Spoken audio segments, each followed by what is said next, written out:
جو لوگ اللہ پر ایمان لائیں، کہیں کہ ہمارا رب اللہ ہے، پھر اس پر جم جائیں، ان پر فرشتوں کا نزول ہوتا ہے، نہ کوئی غم کرو نہ خوف، خوشیاں مناؤ جنت کی جس کا تم سے وعدہ کیا گیا تھا۔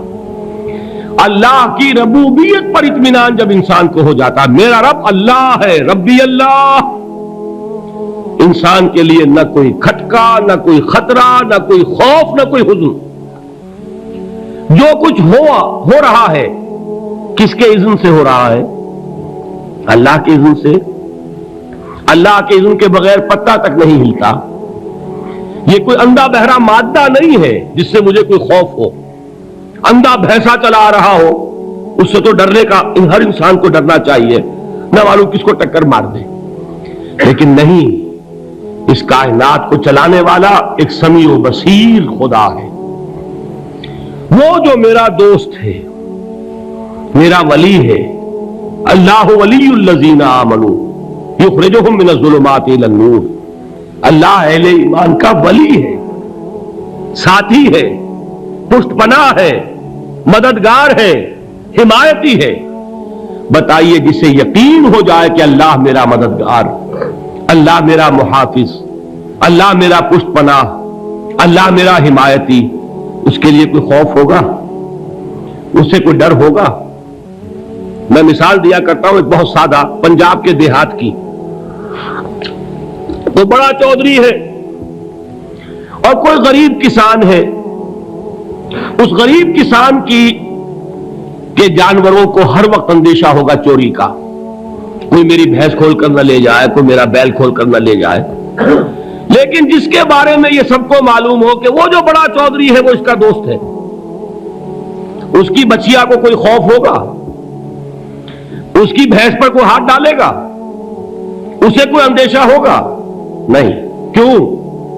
کہ وہ بڑا چودھری، بڑا اس کا یہاں کا سردار، جاگیردار، سب کو معلوم ہے وہ میرا دوست ہے، کوئی میرے خلاف اقدام نہیں کر سکتا۔ اس دنیا میں یہ چھوٹی سی بات اگر آپ کے دلی اطمینان اور سکون کا باعث بن سکتی ہے تو ذرا تصور کیجئے۔ میں لفظ تصور استعمال کروں گا صرف اس لیے کہ اس کا ہم جس کو کہتے ہیں ادراک اور شعور کر نہیں سکتے، اگر کے ساتھ کر سکتے۔ اگر یقین ہو کہ اللہ میرا مددگار اور یقین ہو کہ اللہ ہر آن میرے ساتھ ہے، پھر کوئی خوف، کس کا خوف؟ کوئی شے اللہ سے بالا تر ہے؟ کوئی قوت اس سے زیادہ طاقتور ہے؟ کوئی اس کے ارادے کو بدلنے والا ہے؟ کوئی اس کی مشیت کے آڑے آنے والا ہے؟ یہی بات ہے جو حضور نے فرمائی، یہ ایمان کا حاصل ہے لب لباب، کہ دیکھو اچھی طرح اس بات کو ذہن نشین کر لو، اگر تمام انسان مل کر تمہیں کوئی نقصان پہنچانا چاہے نہیں پہنچا سکتے مگر جو کچھ اللہ نے لکھ دیا ہو، اور تمام انسان مل کر تمہیں کوئی نفع پہنچانا چاہیں نہیں پہنچا سکتے مگر وہ شے جو اللہ نے طے کر دی ہو۔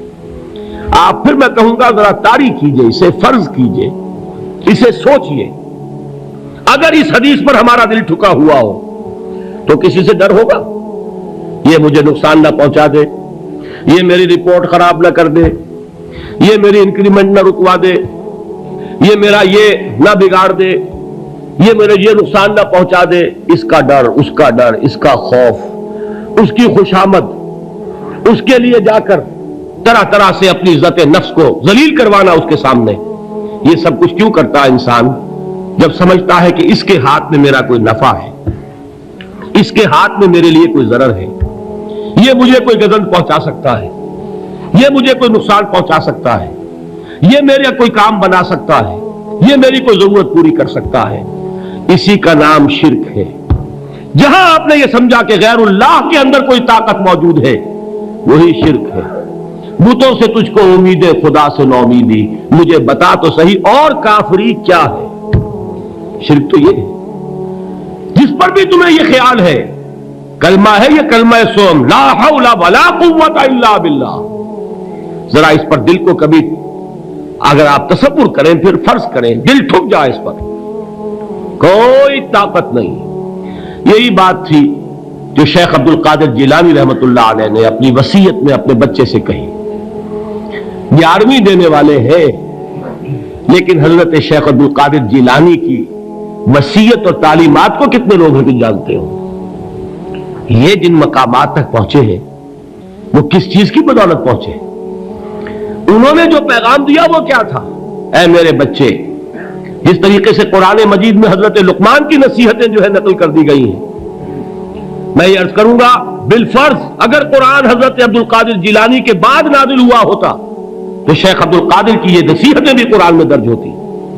اتنی اونچی نصیحتیں ہیں. اے میرے بچے، اس حقیقت کو ذہن نشین کر لے، لا فاعل فی الحقیقت ولا مؤثر الا اللہ. اس کائنات میں نہ کوئی فاعل حقیقی ہے نہ مؤثر حقیقی ہے سوائے اللہ کے. کسی شے میں کوئی تاثیر نہیں اگر اللہ نہ چاہے. آگ جلا نہیں سکتی اگر اللہ نہ چاہے. پانی ڈبو نہیں سکتا اگر اللہ نہ چاہے. زہر ہلاک نہیں کر سکتا اگر اللہ نہ چاہے.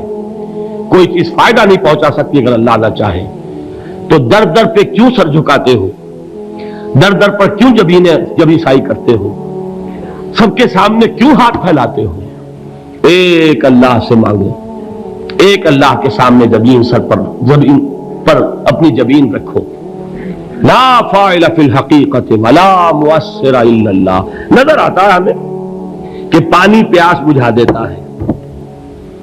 پیاس بجھانے کی صلاحیت پانی میں نہیں ہے، اللہ کے اذن سے. کھانا بھوک مٹا دیتا ہے، بھوک مٹانے کی صلاحیت کھانے میں نہیں ہے، اذن رب میں ہے. دیکھیے یہی یقین تھا. حضرت موسیٰ علیہ السلام کا واقعہ یاد کیجئے. سامنے سمندر آ گیا ہے، قوم دیکھتی ہے پیچھے کہ گرد و غبار کا طوفان ہے. معلوم ہوا کہ فرعون اپنے لشکر سمیت آ گیا ہے.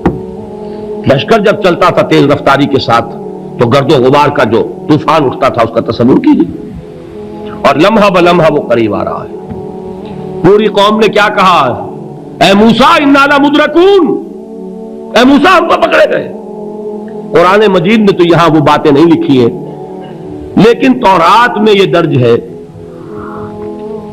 کہ بنی اسرائیل جھگڑنے لگے، دست و گریبان ہو گئے موسیٰ کے ساتھ. موسیٰ ہمیں یہاں مروایا لا کر، اس سے تو ہم ہی بہتر تھے. وہاں کھانے کو ملتا تھا، زندگی تو تھی، بیگار ہم کر رہے تھے، موت تو نہیں تھی.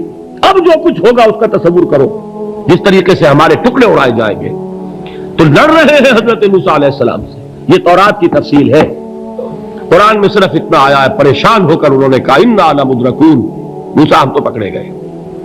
اس وقت موسیٰ کا جواب کیا ہے؟ کلا ان معی ربی سیہدین. نہیں، میرے ساتھ میرا رب ہے، وہ راستہ دے گا. بتائیے کہاں راستہ نظر آ رہا ہے؟ یہ ہے ایمان بالغیب. راستہ نظر نہ آئے تب اللہ پر یقین ایمان ہے. جیب میں پیسے ہوں اور تب دل کو اطمینان ہے تو ایمان کس پر ہوا؟ پیسے پر، اللہ پر نہیں. جب وسائل و ذرائع نہ ہو اور پھر یقین ہو کہ اللہ مسبب الاسباب ہے، وہ اسباب کا پابند نہیں ہے، وہ اسباب کا محتاج نہیں ہے، اسباب اس کے محتاج ہے. اگر یہ یقین ہے تو اللہ پر ایمان ہے. یہ نہیں ہے تو تمہارا ایمان اسباب پر ہے، وسائل پر ہے، ذرائع پر ہے، مادیات پر ہے، اللہ پر نہیں. اس وقت کہاں راستہ تھا؟ وہ راستہ تھا سمندر ہے اور ادھر سے لشکر آ گیا ہے. کلا ان معی ربی سیہدین. اب دیکھیے ایمان کہہ دینا آسان ہے، ہوا معکم اینما کنتم، جہاں کہیں بھی تم ہوتے ہو اللہ تمہارے ساتھ ہوتا ہے. لیکن اس کا یقین قائم ہو جائے تو زمین و آسمان کا فرق واقع ہو جائے. یہی بات ہوئی حضور کے ساتھ. غار ہے، چھپے ہوئے ہیں محمد رسول اللہ اور آپ کے وہ یار غار ابو بکر صدیق رضی اللہ تعالی عنہ.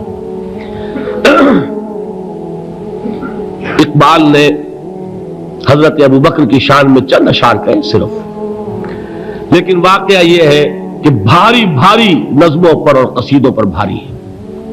طویل ترین نظمیں اور قصیدے ہوں ان پر بھاری ہے. ہمت ابو بکر کی ہمت جو ہے کشت ملت را چو ابر، جیسے بارش سے کھیتی اپجتی ہے، ابو بکر کی ہمت اور عزیمت اس امت کو اسی طرح سینچنے والی ہے۔ ثانیے اسلام و غار و بدر و قبر، وہ دوسرے تھے اسلام میں، دوسرے پہلے کون تھے؟ انا اول المومنین، حضور فرماتے سب سے پہلا ایمان لانے والا میں، دوسرے ابو بکر۔ ویسے ہمارے ہاں یہ چلتا ہے اختلاف، حضرت علی پہلے ہے کہ حضرت ابو بکر پہلے ہے، لیکن اس میں بڑی خوبصورت تطبیق قائم کی ہے علماء نے، اور بہت صحیح ہے۔ چار کے بارے میں فیصلہ ہی مت کرو کہ کون پہلے ہے، ان کی ایک عجیب تقسیم کر دی ہے۔ آزاد مردوں میں، بالغ مردوں میں سب سے پہلے ابو بکر، بچوں میں سب سے پہلے علی، خواتین میں سب سے پہلے خدیجہ، اور غلاموں میں سب سے پہلے زید بن حارثہ۔ بڑی پیاری تقسیم ہے، یہ چاروں ہی پہلے ہیں، ہر ایک کے لیے اولیت ہے۔ اور واقعہ یہ ہے کہ اگر زمانی اعتبار سے تعین ہوگا تو پہلے خدیجۃ الکبریٰ آئیں گی رضی اللہ تعالی عنہ۔ کسی اور سے بات کرنے کی نوبت بعد میں آ سکتی ہے، پہلے تو اہلیہ محترمہ سے بات ہوئی، آتے ہی پہلی وحی ہوئی ہے، ابھی تبلیغ کا حکم نہیں تھا۔ کس کو بتایا واقعہ؟ ابھی اپنی نبوت کی تبلیغ کا تو حکم ہی نہیں آیا۔ واقعہ کس کا ہے؟ وہ خدیجہ کا ہے۔ جب کہا ہے کہ خشیت علی نفسی، مجھے اپنی جان کا اندیشہ ہے، تو کیا جواب دیا خدیجہ نے رضی اللہ تعالی عنہا؟ وہ صدیقۃ الکبریٰ ہے۔ صدیقات جو ہے خواتین، ان میں چوٹی پر خدیجۃ الکبریٰ ہے رضی اللہ تعالی عنہا، اور صدیق جو مرد ہیں ان میں صدیق اکبر ہے ابو بکر صدیق رضی اللہ تعالی عنہ، لیکن صدیقات میں چوٹی پر۔ جب حضور نے فرمایا خشیت علی نفسی، کیا فرمایا، کیا عرض کیا، کیسے تسلی دی؟ نہیں نہیں، اللہ آپ کو ضائع نہیں کرے گا، آپ غریبوں کے ہمدرد ہیں، آپ مساکین کے تکالیف رفع کرنے والے ہیں، آپ بیواؤں کی سرپرستی کرتے ہیں، آپ مسافروں کی خدمت کرتے ہیں، اللہ آپ کو ضائع نہیں کرے گا۔ یہ یقین ہے اس خاتون کے اندر۔ خیر وہ ایک علیحدہ بات ہو جائے گی۔ میرے دل پر حضرت خدیجہ رضی اللہ تعالی عنہ کی شخصیت کا بڑا گہرا نقش ہے، جو وہ کوئی اور ہی وقت اور موقع ہوا تو بیان ہوگا۔ بہرحال اقبال نے ایک مصرے میں جو چار اولیتیں جمع کر دی ہیں، ہمت او کشت امت را چو ابر، ثانی اسلام و غار و بدر و قبر۔ اسلام میں حضور کے بعد پہلے کون؟ ابو بکر۔ غار میں حضور کے ساتھ کون؟ ابو بکر۔ بدر کی رات اللہ کا رسول سر بسجود، وہ گھاس پھوس کی جو جھوپڑی بنائی گئی تھی، اور وہاں تلوار ننگی لے کر پہرا دینے والا کون؟ ابو بکر۔ اور اس حجرہ عائشہ میں محمد کے بعد سب سے پہلے دفن ہونے والا کون؟ ابو بکر رضی اللہ تعالی عنہ صلی اللہ علیہ وسلم۔ وہ جو معاملہ میں سنا رہا تھا غار ثور کا، حضرت ابو بکر بھی حضور کے خیال سے لرز گئے ہیں۔ آپ کو یاد ہوگا کہ جا کر پہلے تمام جتنے سوراخ تھے انہیں بند کیا ہے، ایک سوراخ رہ گیا تھا جس کو بند کرنے کے لیے کوئی کپڑا نہیں تھا، وہاں اپنی ایڑی رکھی ہے، تب کہا ہے حضور سے تشریف لائیے، اور اپنے زانو پر حضور کو لٹایا ہے، اور وہاں کسی موذی جانور نے کاٹا ہے، حضور کی آنکھ لگ گئی تھی، اس وقت اس بل کے اندر جو بھی بچھو ہے کیا ہے واللہ عالم، اس نے کاٹا ہے، اس کی تکلیف کی وجہ سے ابو بکر کی آنکھوں سے آنسو ٹپک گئے، حضور کے چہرے مبارک پر پڑے ہیں کہ حضور جاگے ہیں، معاملہ کیا ہے؟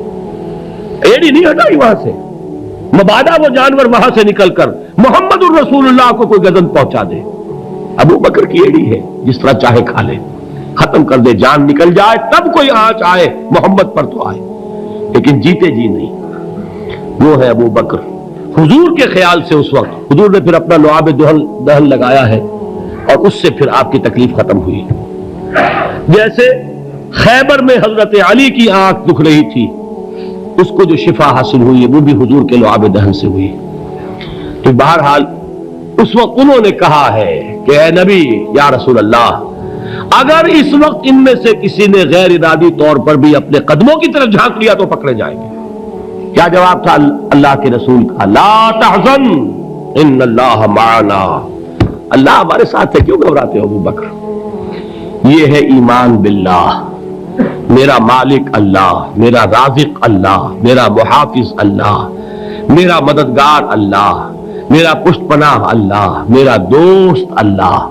یہ دوستی ہے اللہ کی جو لب لباب ہے، حاصل ہے ایمان کا، اسی کا نام ولایت ہے۔ اولیاء اللہ کے سروں پر سینگ نہیں ہوتے، جس کے دل میں ایمان راسخ ہو چکا ہو وہی اللہ کا ولی ہے، جسے اللہ پر یقین ہو چکا ہے وہی اللہ کا ولی ہے، جسے یقین ہے اللہ میرے ساتھ ہے، میرا مددگار، میرا پشت پناہ، میرا ساتھی، میرا دوست، میرا محبوب، میرا محب۔ اللہ اہل ایمان سے محبت کرتا ہے۔ واللہ یحب الصادقین، ان اللہ یحب الذین یقاتلون فی سبیلہ صفا کانہم بنیان مرصوص۔ اللہ محبت کرنے والا، اہل ایمان محبوب، اور اہل ایمان محبت کرنے والے اللہ محبوب۔ والذین آمنوا اشد حبا للہ۔ آپ تصور کیجئے جسے یہ رشتہ ایمان یا رشتہ ولایت حاصل ہو جائے، الا ان اولیاء اللہ لا خوف علیہم ولا هم یحزنون، آگاہ ہو جاؤ، اللہ کے دوستوں کے لیے نہ کوئی خوف ہے نہ کوئی حزن ہے۔